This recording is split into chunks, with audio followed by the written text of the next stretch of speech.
was written by Stephen MacDonald, and it's a two-hander, and it's about the relationship between Siegfried Sassoon and Wilfred Owen, who were two of the greatest war poets from the First World War. And it's a true story, and the play follows them from their first meeting through to the end of the war. Come on then, what was this book you were going to give me? Yes, well, I hope it inspires you, or acts as an awful warning. Both Sassoon and Owen hate the war. They think it's an atrocity, it's terrible, it's a tragedy. But at the same time, particularly Sassoon, they're led by this desire to be there and to fight, basically. They can't stand being in this hospital. They have to be out there fighting. They have to know what it's like. They have to have that. They have to experience that viscerality firsthand, not only for their poetry but for themselves as well. My character is Wilfred Owen, who was shell-shocked during the war and therefore sent to the military hospital, where he met Siegfried Sassoon, who wasn't actually shell-shocked but had been sent there because of what he was writing in his poems. The government sent him there. I wondered if you might help me with something. Want to write a school essay? Oh, no, this one. He's very shell-shocked and disturbed by the war, but throughout the play he gets more and more confident with his poetry, so it's quite nice to see the different dynamics of both characters. Siegfried, for that name, more than anything in the envelope you gave me, I give thanks and rejoice. I think the poetry is really, really important in the play, particularly from both of the poets, because they both had this message that was very much anti-war, and it wasn't patriotic at all, it wasn't nationalistic at all, whereas at the time there was a lot of poetry that was sort of rousing young boys to go out and fight and sort of glorifying war, whereas Sassoon and Owen both had been at the front and they both had seen the horrors of war, and they were very much writing against it.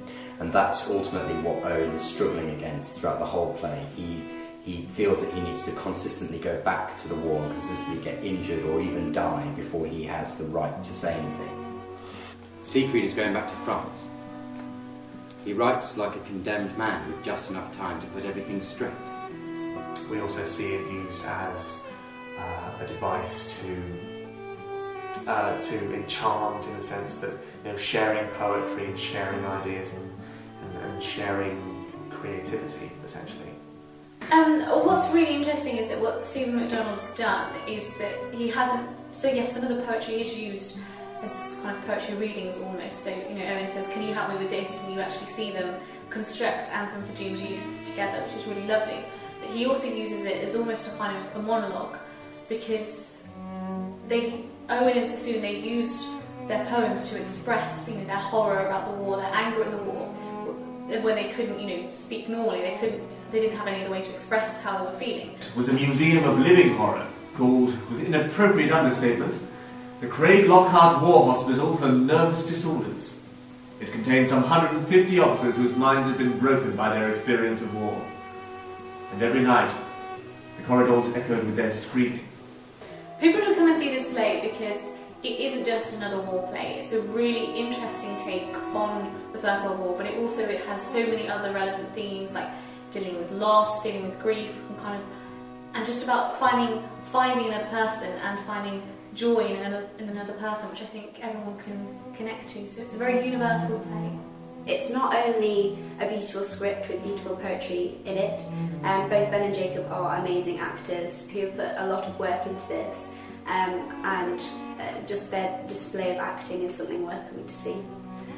People should come and see Not About Heroes, because you most likely studied Wilfred Owen at some point in school. You may have studied Sassoon. If you're anything like me, you never knew that they actually met, and that they were friends, and that they were sharing all of these ideas, and that they were sharing in each other, and that they were trying to create something beautiful in perhaps one of the most tragic, shadowy corners of our past. That's why you should come and see it. Not About Heroes runs from Wednesday the 11th of March until Saturday the 14th of March, with a matinee as well as an evening performance on the Saturday.